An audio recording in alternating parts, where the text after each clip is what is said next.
Surprise. My ex and her kids are staying with us for a couple of months, my husband said happily. I smiled, and the next day he saw my answer and sat right at the threshold.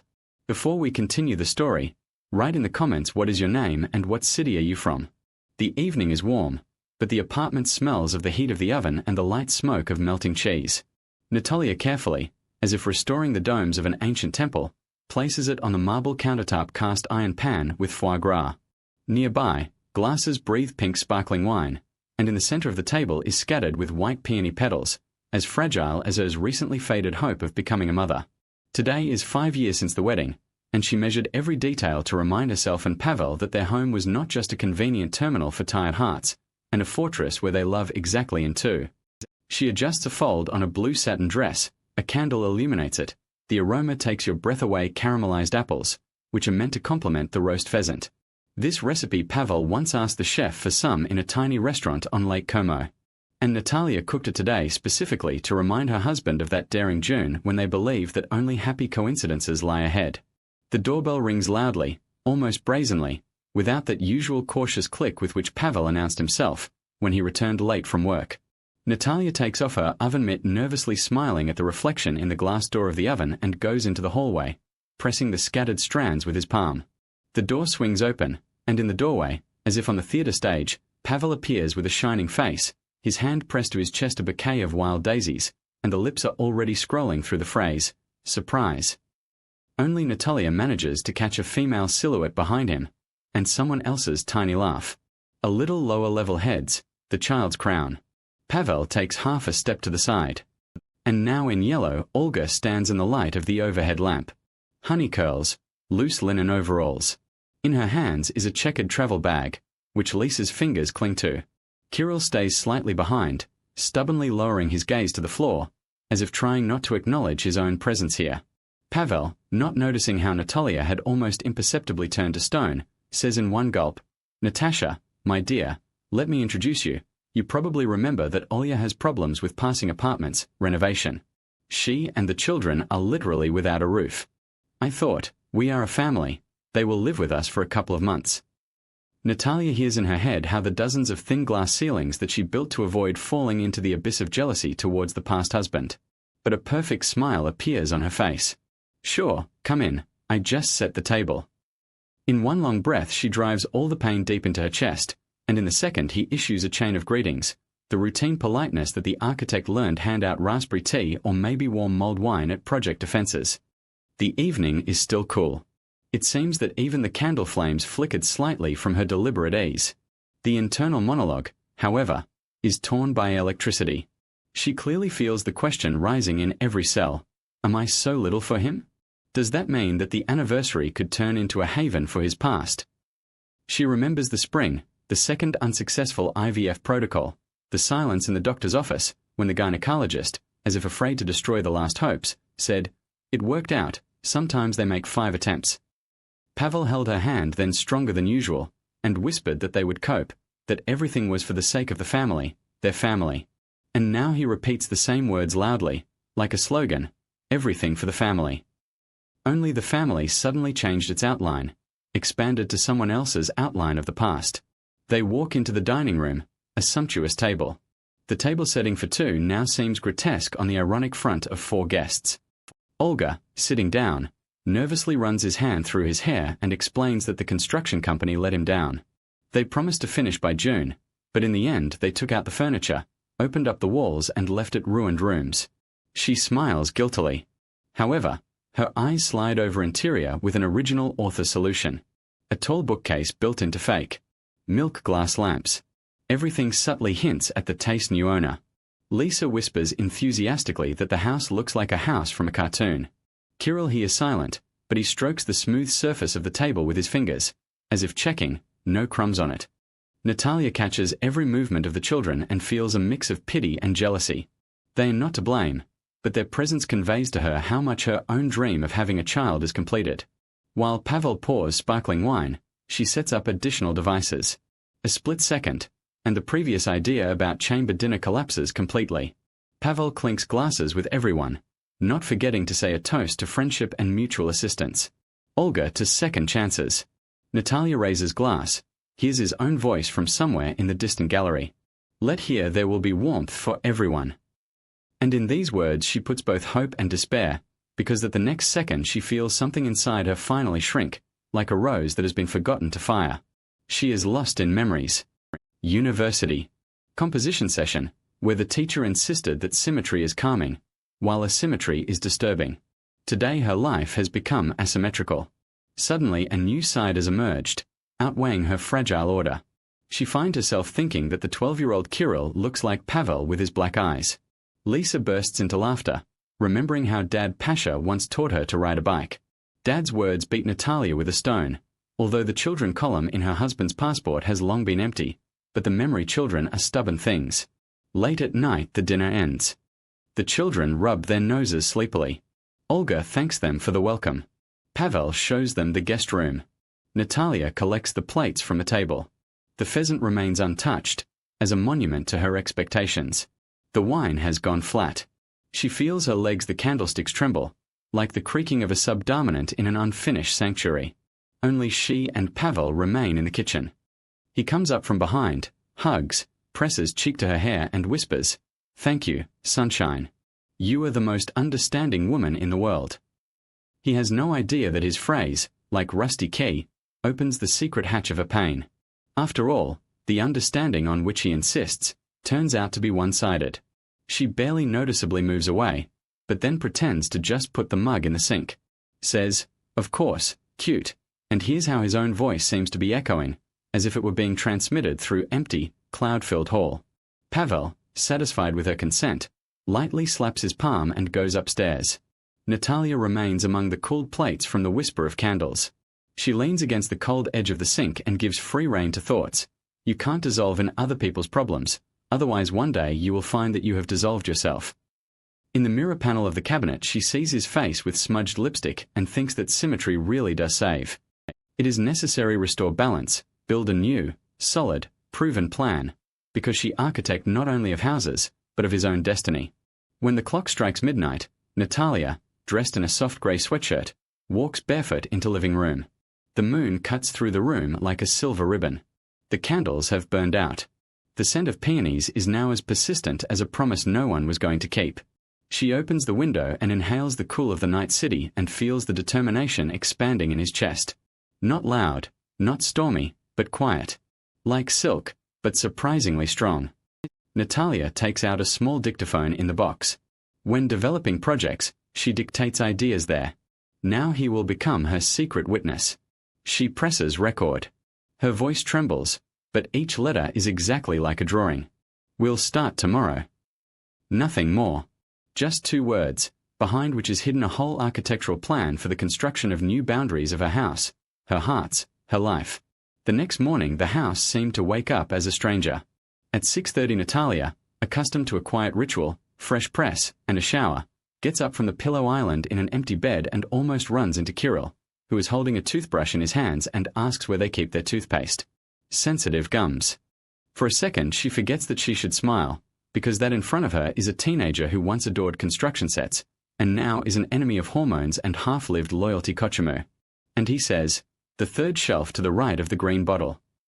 The queue for the bathroom stretches to half an hour.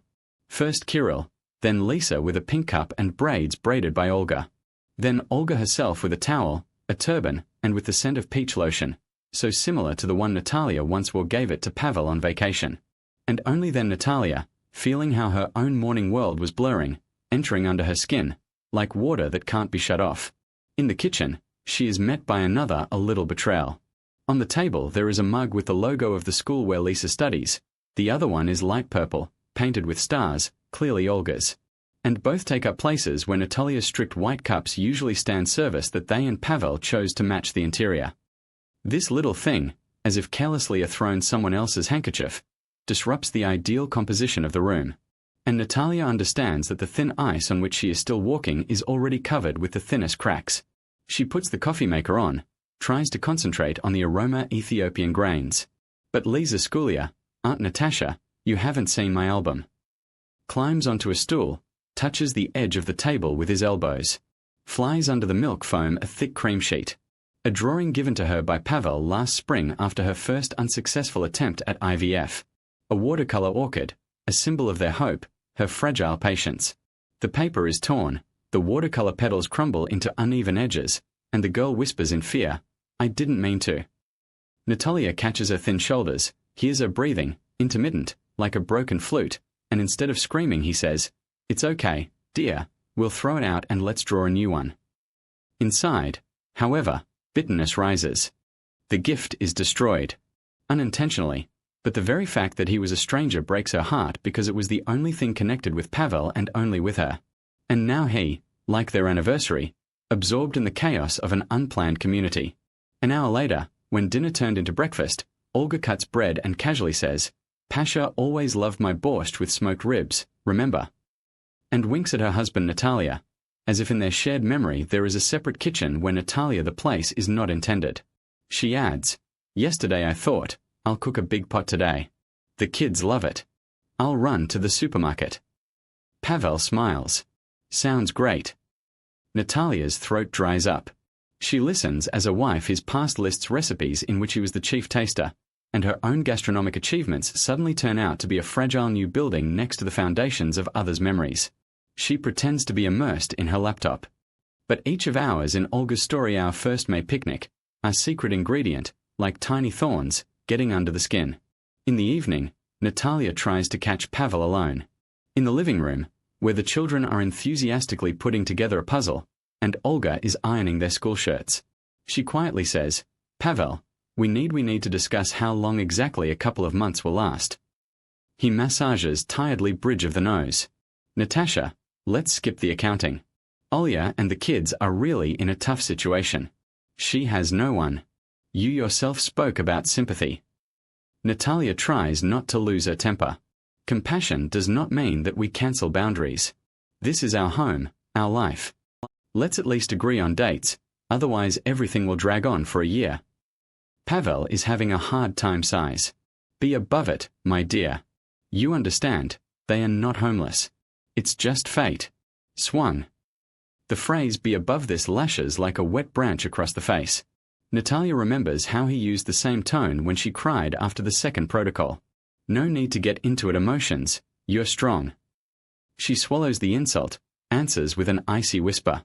I'm higher, believe me, but we adults share space, so we need to talk about rules. He shrugs.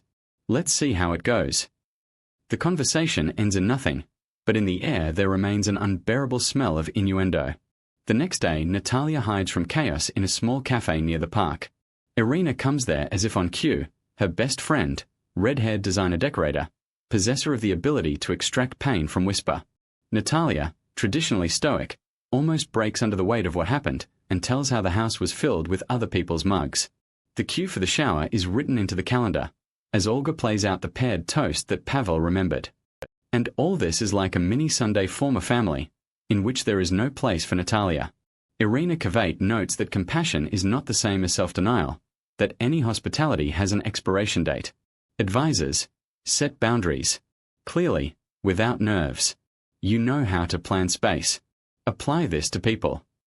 Natalia, surprising her friend, smiles, but her smile is not dissolved by pain. On the contrary, it glows with a hidden steel. I'm already working on it. Irina doesn't know yet that Natalia is in the office. Behind the door with frosted glass are folders that contain not only sketches, but also a certificate of ownership of the house, an insurance policy issued exclusively in her name, and a draft marriage contract, which spells out the options for separating. In the evening, Natalia goes to her work-study where glass doors muffle the sounds of the family TV series they are watching children. On the monitor is an oily PDF, a plan for the redevelopment of the loft apartment, which she worked on a year ago and which was never realized. Now she is considering how it could be turned into a demonstration case for investors. Nearby are the documentation for the house, an extract from Rosrista, an insurance policy, annexed to the contract. She calls the lawyer Irina recommended, discusses possible forms of temporary guardianship over real estate, clarifies questions about guest registration and responsibility for other people's children in her home. The lawyer notes, it is possible to formalize temporary residence agreement with a clear term. Natalia thanks, asks for a draft. She then pulls out a tablet from a drawer containing early sketches of the apartment complex, remembering that one of the partners, a real estate agent, just happened to have an empty spacious apartment nearby, ideal for a family with 2 children. Rent is solved quickly. She writes down notes: light interior, 2 bedrooms, zone children's room. Deadlines are available Monday. She does all this quietly, as if drawing cavaliers on music paper. Each line is a future note of her plan.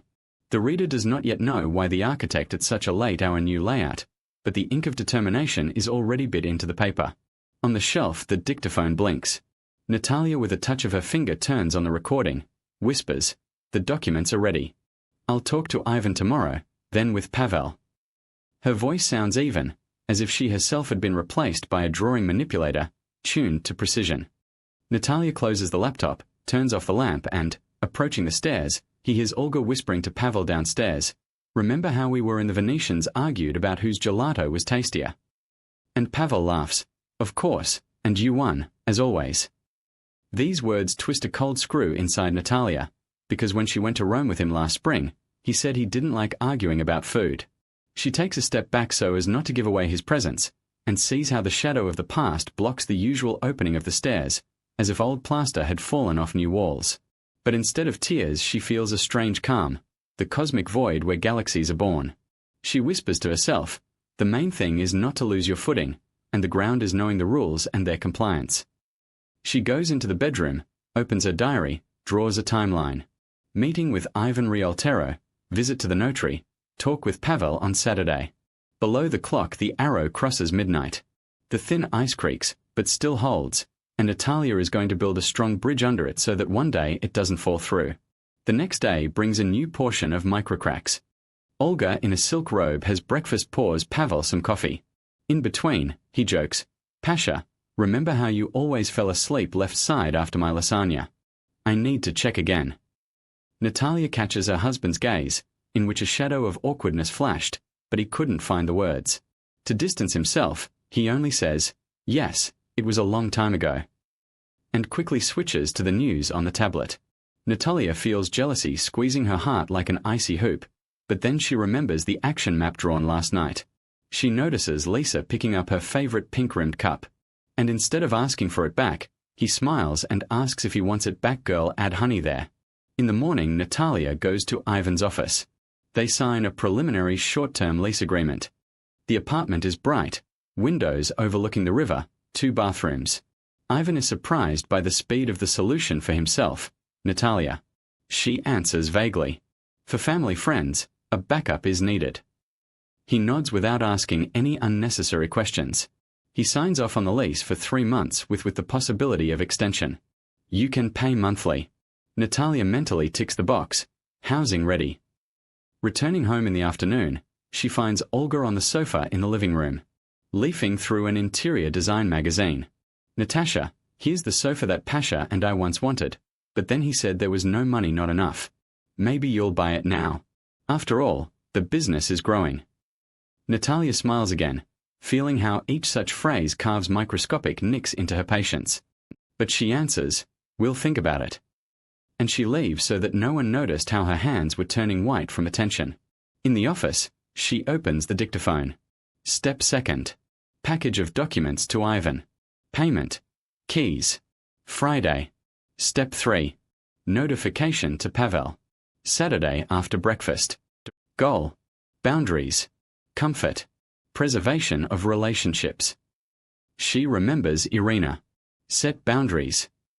And she understands that she is doing this not only for yourself, but perhaps also for children who also need clear rules. On Friday night, Natalia hears Lisa crying because she couldn't find her favorite nightlight. Natalia goes into the guest room, helps find the unicorn light bulb, strokes the girl's hair. Lisa whispers, "Aunt Natasha, really, we are not bothering you." And at that moment Natalia feels a sharp pity to the child, as if the future daughter who had not yet been able to be born was crying. She says, "You are our guests, and everything will be fine with you, I promise." And suddenly she herself believes these words because she knows that she has already found a safe haven for them, where we'll have to walk on someone else's ice. Meanwhile, down below, Pavel and Olga are again talk until late at night. Natalia hears on the landing, "Do you remember how we dreamed of moving to Spain. When the children grow up, maybe it will come true. Pavel answers vaguely. We'll see. These hints hurt Natalia less and less, because she now has a project to translate chaos into structure. She falls asleep, like an archaeologist who knows that the boundaries have already been marked under the feet of a crowd of tourists' excavation, and soon the earth will reveal the secret, but it is ready for it. Friday comes with a smell of dampness and fog. The indicator on the electronic panel of the electronic cabinet lock is blinking. The letters are printed. The lease agreement is ready. Natalia signs it, puts its documents in an envelope. The plan is complete. All that remains is to turn it into reality. In the evening, Pavel stays late at work, and Olga tells the children that she will go to choose materials for the renovation. Natalia takes his coat and says he's going to run around the shops, but in reality he's going to the notary to sign a power of attorney for Ivan to urgently transfer the keys. At night she turns on the recorder again. Preparations are complete. We'll explain tomorrow. The main thing is to stay calm. There is not a drop of tremor in the voice. The architect has laid down all the supporting beams. Calculation strengths are made.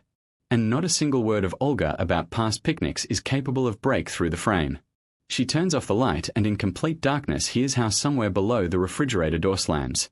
Pavel drinks water, not realizing that tomorrow he will, for the first time in many years, you will have to feel how the usual pattern breaks down if it is not strengthened by mutual respect. Natalia, buried in a blanket, thinks about thin ice. It still holds their family together, but already covered with clear zebra markings, drawn by her precise, firm hand. And this marking will not let her or those who got carried away in playing fall into the abyss memories. Saturday morning in the house begins with a sudden cacophony. Somewhere, while Natalia whipping cream for pancakes, a dull rumble is heard in the living room, as if inside a long-forgotten vault has collapsed from the walls. She throws the whisk and runs there and sees how on the parquet, crumbling into hundreds of pieces, the old cobalt dies a vase given to them as a gift by her mentor at the architectural bureau. This was a symbol, a silent reminder of the importance of staying in shape. Kirill stands pale, with a school backpack slung over his shoulder. He tried to throw a basketball into the basket, but missed. Lisa freezes nearby, his lower lip trembling. Olga is already rushing to the children, and Pavel raises his hands like a conductor calming an orchestra and says, "Nothing. Scary, son, it's just a thing." Natalia hears an exploding inside her a whisper. Just a thing. But in all of this he erases her years of longing for child, night sketches, sleepless hours when she chose a place for a vase, so that the morning sun would pass through the cobalt glass and spread across the wall as blue mother of pearl.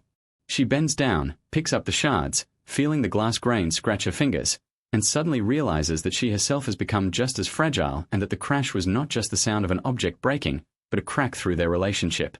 The boy accidentally hit, father acquitted, and the woman collects the pieces, doesn't even dare ask to apologize. Pavel puts his hand on her shoulder, whispering, "Understand, he child." And Natalia nods to confirm that she understands. But inside is a strange bird. Anger is already spreading its wings. Not because the vase is broken, but because the equality of meanings. His past and her present. She takes out the vacuum cleaner, cleans the smallest pieces of glass, and then, as if by inertia, he enters the study check some contract letters. There is a notification in the mail from Architectural Community, where she was nominated for an award for a project she abandoned a year ago for treatment. Natalia closes the letter. It's no time to rejoice when the house is crumbling like a tawaza. Through an hour, Olga announces that she needs to go to the contractors to clarify finishing deadlines and asks Lisa to stay with Pasha. Natalia silently takes the keys, decides to go grocery shopping, but fate is a master of unexpected turns. At the supermarket she runs into Polina, Olga's former colleague. They greet each other, and Polina, chatting about something casual, suddenly remarks, "Listen, you and Pavel, are you also going to Spain?" Olga said that she was saving for July, for the 3rd weeks. "It seems like I've already paid in advance for the villa." Well done, they're saving on the renovation. But they will take the children to the sea. It is as if Natalia is falling into an invisible shaft. Repair saves. VR, 3 weeks. She can hear the blood pounding in her ears and her hands clenching baskets so that the plastic walls creak. She asks not by chance, but what about the repairs? She said that everything is falling apart. Paulina shrugs. Yes, no, There's cosmetics there. They've already done half of it. Just renting out the apartment for now. You can't, but you can live. He says, why pay extra if you can save up and to go to the sea? Natalia thanks, politely says goodbye, but leaves shop in the twilight day, like another woman. In her brain lines of lies, trust, escape intertwine. She whispers to herself, Pavel believed in word. He knows how to believe in the past as his reflection, and I was left behind again. Glass.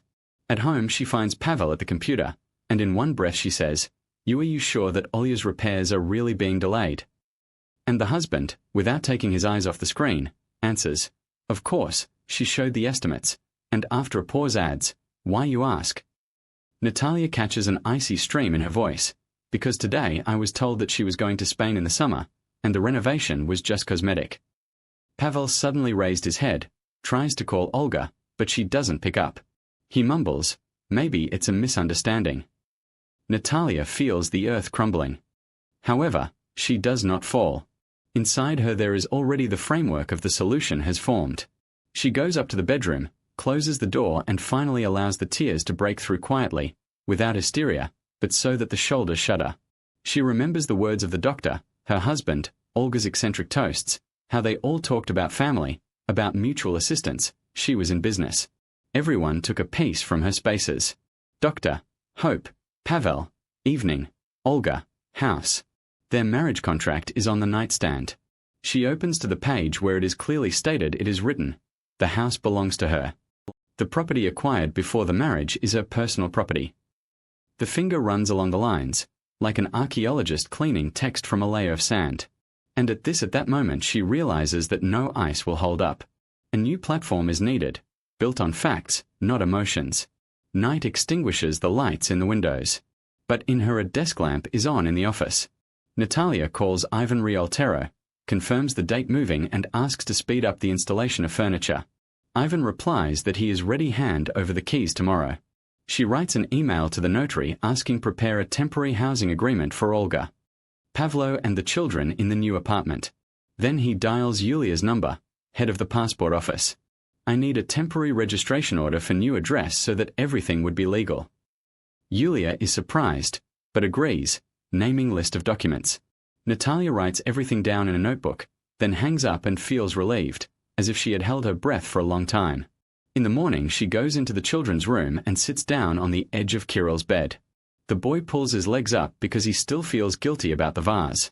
Natalia strokes his red hair and says, you know, every house has its own music, and it plays when the owners feel safe. It is very important that you and your mother have your own music, and we have ours. It happens that different melodies interfere with each other. That's why we found a place for you where you can sound loud, really, and here we can maintain our harmony. Do you understand? Kirill nods, sobbing, and Lisa presses herself against the side panel and asks, you don't need us at all.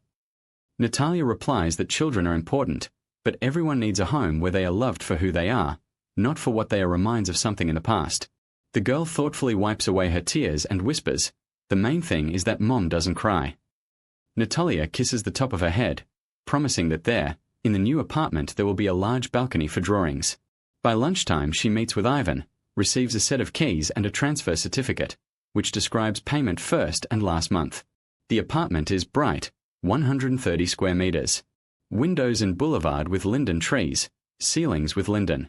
Natalia examines the rooms, chooses for Olga a bedroom with an adjoining bathroom, marks a place for Kirill's desk, measures a niche for the licked cabinet. She sees the room come to life in her mind and feels an unexpected warmth. This project is not an architecture of stone, but an architecture of relationships, and she is its author. Late in the evening, when the children are already asleep, Pavel sits in the office, resting his bare hands on his forehead. He learned from the contractor that Olga really does have her bedroom and kitchen ready, and likes a flashing on social media with the post I can't wait for summer. In Costa Brava it's quiet, soundless. I made a mistake, believed in words. Natalia gives him a cup of tea and says in one continuous sentence, without giving them a chance to answer, I have a solution. We'll take them tomorrow afternoon. At the address. Which is best for both children and adults. The apartment is paid for 3 months, then they will decide themselves. I prepared the contract, you and Olya, Sign it so there is no confusion. Pavel tries to object, but she continues, "This is not expulsion, this is respect for everyone. Our home, our space, and theirs will appear its own." He looks as if he sees her strength for the first time, and whispers, "You thought of everything." She nods, feeling invisible wings of patience suddenly spread behind her, but now they made of iron. The midnight hum goes through the copper pipes of the radiator. Natalia takes envelopes out of the safe. One to Ivan with gratitude and keys for delivery. The second to Pavel. There is a copy lease agreement with a blank line for his signature.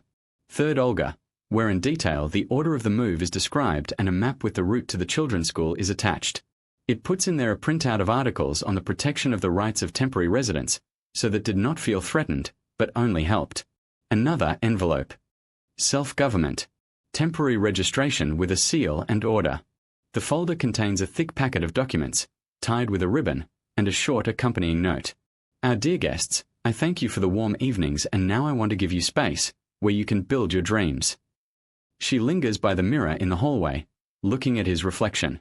There is fatigue on his face, shadows from lack of sleep under his eyes, but in her pupils a steel fire. She lifts her chin, checks her shoulders, smiles. How people smile who have been through a storm and come out dry. Tomorrow they will feel my gratitude. They say it out loud, and the silence of the house finally sound harmonious, without false notes. Tomorrow the ice will crack under them, but not because it is weak, but because it will be open to allow the river to flow freely, then each in his own direction. The morning light, tinted with a thin haze of fog, slid across the curtains of the master bedroom before the alarm clock vibrated.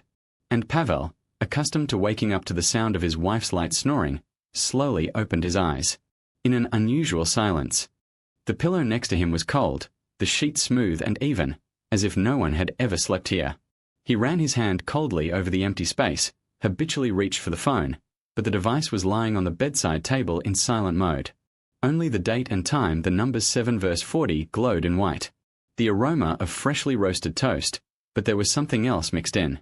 An anxious, perhaps peppery, sharpness of decision that lived in the air for many days now and which he had tried so hard not to notice, like mold under wallpaper.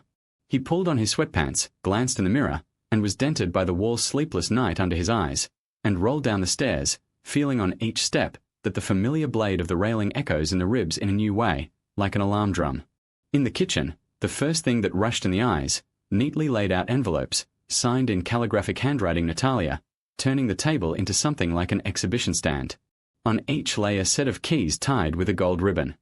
Next to it, a box of berry muffins, like an invitation to a sweet treat, the beginning of a new chapter. Olga sat at the far end of the table, blinking in surprise, was holding the same envelope from which a glossy photograph of a light-colored woman had already fallen out, apartments overlooking the Linden Boulevard. Her eyes darted from the photo to Pavel, and Lisa, holding a spoon with honey, carefully touched the metal owl keychain hanging on her keys. Kirill, teenage gloom, tried to play the role of a cynic, but even he moved his shoulders faster than usual, giving off a tremor of new feelings. Natalia stood by the coffee machine. The indication on the panel was reflected in her brown eyes. She turned calmly, as if this moment was the planned final touch of a carefully crafted sketch, and said in one breath, without separating the phrases, "Good morning. These envelopes contain your address and new cozy home, paid rent for 3 months and a contract listing all conditions. It will be better for everyone. You will have space for yourself, and balance will return to us." No one had time to ask the question. Her voice, warm but steely, drowning out any interjections. Pavel felt the world shift a millimeter to the left, as if the foundation had barely noticeably moved away from under the house.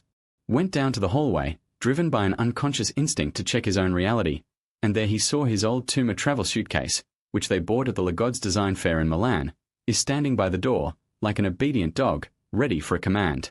On top of the handle lay another, the plumpest one, envelope tied with silver thread.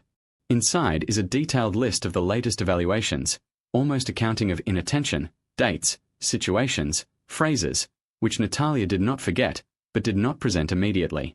At the end, a laconic offer to live in a guest apartment, where Olga and the children will go in an hour, and there is also access to their temporary rights so that he can reconsider priorities. The paper smelled of a perfume, a pungent note of green tea, but the words burned like pepper. He grabbed the doorframe to keep his balance. He took a breath of air, which seemed dry as ground chalk, and returned to the kitchen where his ex-wife was already whispering to Natalia if this was a joke, and she nodded. No jokes, that's all. Legally verified, and I will help you pack your things. Pavel stood in the middle, opened his mouth, but the words burned before they were born. He tried to smile, as if justifying a stupid prank. However, the corners of his lips twitched and dropped. The words finally came out, hoarse and broken. Natasha, what are you doing? She raised an eyebrow, just raised the cup to her lips, took a small sip and answered without pause. I draw clear lines. I'm tired of being someone else's spare, yours, hers, of this house. I gave you the start. Everything is ready there. No one will have to there adjust, and I have to give myself away in pieces. Olga exhaled. We really don't wanted problems, but Natalia, softly, like a teacher, closed the topic. Problems end when they are offered their own space. A ringing silence hung in the house, and at that silence Pavel knelt down at the threshold, as if someone had turned him off. Hand with the list slid, the sheet scattered like a fan. He grabbed his head, muttering, "But after all, this is our home." And suddenly I realized how empty this formula had become, when she stopped including mutual respect. The dialogue became a tight knot, though, without shouting, without the usual smashing of dishes. With a ring of restrained phrases they locked old grievances. Natalia said, "You protect everyone except me. You make a shield from your own generosity, but you pay with my boundaries. I don't want to erase your past. I demand that you acknowledge my present." Pavel tried to get up, but his knees trembled. He sank down again. The children, frozen at the doorway, looked on. How adults speak in an adult language, in which there is no good or bad, only responsibility. He looked up and saw that there was no malice in her gaze, only fatigue. Monumental sculpture that had been worn down by the winds for too long. And he whispered, "Sorry, I thought she was interrupted." "You didn't think. You believed that good intentions are more important than agreements.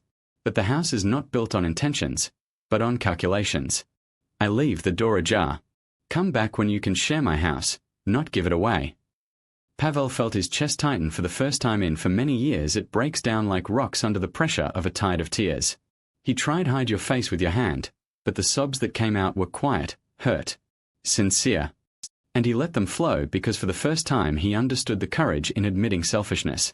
Natalia, standing nearby, put her hand on his shoulder, not as a wife, but as to a man who can build bridges even over cliffs, she said. The pain there is power. She teaches to listen. Tears got wet on her palm. She didn't pull away. Hand. The children, frightened, slowly approached. Lisa pressed her forehead against her mother's knee, and Olga, to her credit, whispered, "Pasha, we'll go.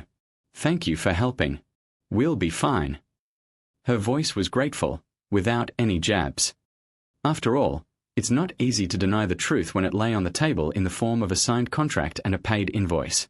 Kirill, pulling his hood up, he puffed, "Uncle Pasha, I didn't mean to break the vase." Pavel raised his head, whispered, "I broke it, son, I just didn't see." Packing things passed almost silently. Natalia helped straighten out the children's jackets, folded them into a box of paint and pencils that Lisa had scattered around the living room. Olga was cleaning up products from the refrigerator, into the refrigerator bag. Pavel dragged suitcases to the car. He went out and in, with a glance clinging to every corner of the house, as if seeing everything for the first time. Like a wall that is warm gold shaded the paintings, perhaps as a screen, and not just as a decor. Like the moldings that Natalia had long picked up, gently pulling the line of space, so that it was easy to breathe. He understood everything that he had not noticed while it was familiar. The midday sun scorched the asphalt, when the cars started moving.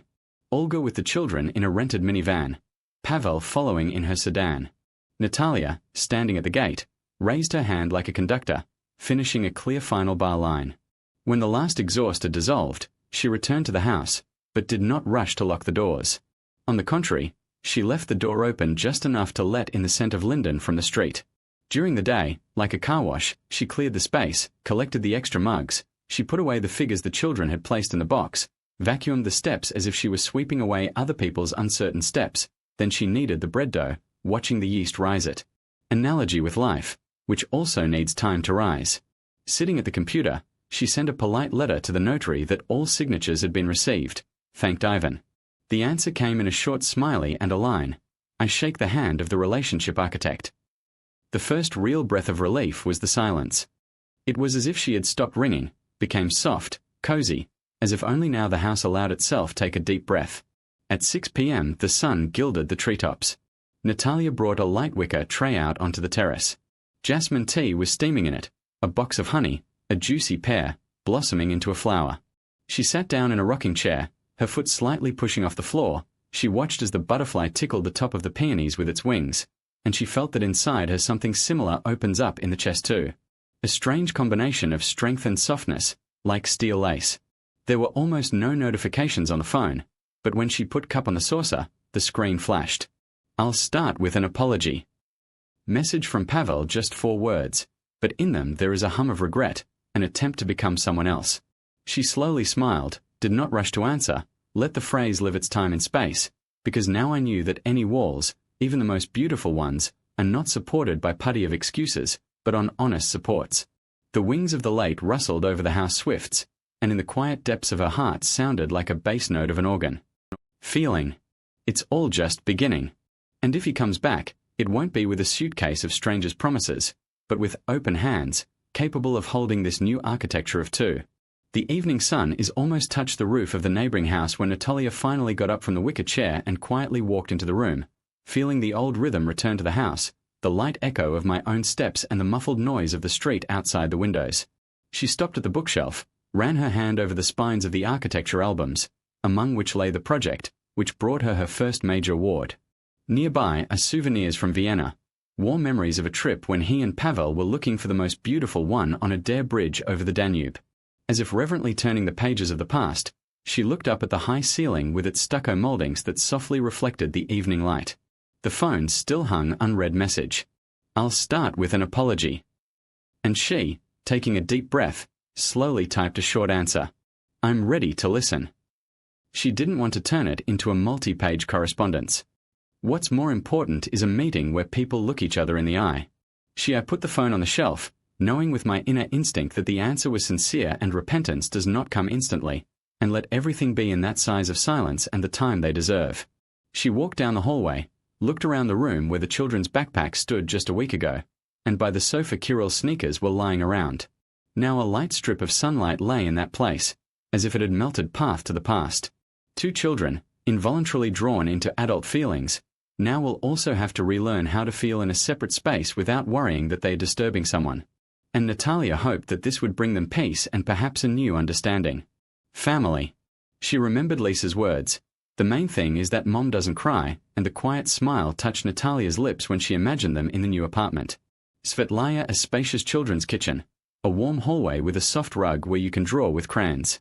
In the office, she turned on the computer and found the letter that had arrived with the note. Congratulations.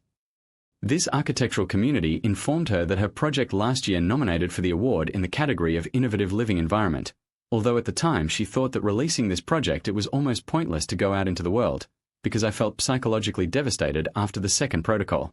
Eco. But perhaps it was the pain she experienced that made her more attentive to detail. And to the people who managed to create what customers valued, flexibility and warmth of the space. Natalia read every phrase, noted the date of the award ceremony, planned for a month, and felt that inside her as if from the careful movement of wings. Growing confidence. In recent weeks, she has learned to be an architect not only apartments, but also their lives. And in this, in a sense, there is great value awareness of one's own integrity. With the onset of twilight, the house began to sound in a new way. In the hallway, the rustling of the wind under the door could be heard, as if an invisible a reminder that entering a new chapter always comes with a breeze of change. She is the kitchen where once thundered plates in the crush of other people's voices. Now the dishwasher was purring peacefully, while working on the only pot of soup that Natalia had cooked for herself. She didn't feel empty, but rather a calm, fresh breath. Space in which only her things, her views, her memories remained, not mixed with strangers. She understood that if Pavel wanted to return, he'll have to learn to respect these boundaries again. And there's nothing wrong with that.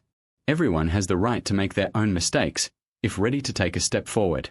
She remembered her secret phrase on the recorder, "Tomorrow let's start."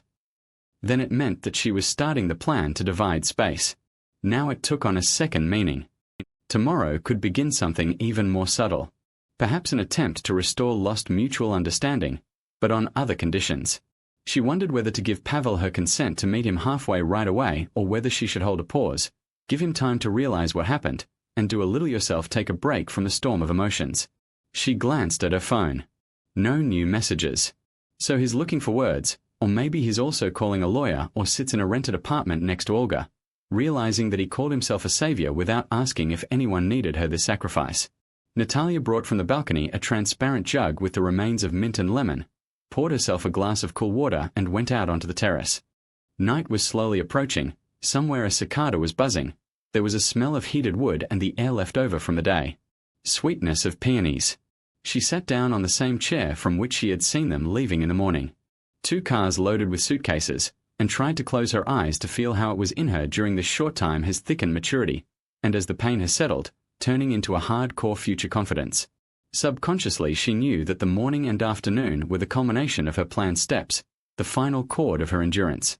And now, after a light acoustic echo in a quiet house, other music will definitely start, but perhaps not so much sharp and alarming. A few hours later, when the moon appeared in the bedroom window, Natalia heard a barely audible phone signal. Getting up again, she turned it on. Lamp and saw the second message from Pavel. I feel very bad without you. I don't know how I could hurt you like that. Forgive me, give me a chance. Inside her a feeling of pity stirred, but at the same time the realization that this pity was not should be the only reason people stay together. She thought that this chance will now not be a gift, but a payment that he will make with his actions, his willingness to consider her equal. She did not answer immediately, slowly dialed a short. Rest, let's talk when everyone understands themselves better. She caught herself thinking that, trembling slightly, still feeling a keen sympathy for her ex-husband, but understanding that this is a natural process and not a weakness. Sometimes the path to unity lies through separation, albeit temporary. She went out into the living room, standing by the window, watched as the moonlight outlined the edge of the sofa and reflected in the glossy surface of the table. A cast of sensations was drawn in her mind. It was no longer the pain of piercing resentment, but a calm readiness to live for oneself and one's projects, in which there would be a place for a child, if fate still gives her a chance, or for a child, perhaps adopted. What she timidly had she thought about it lately?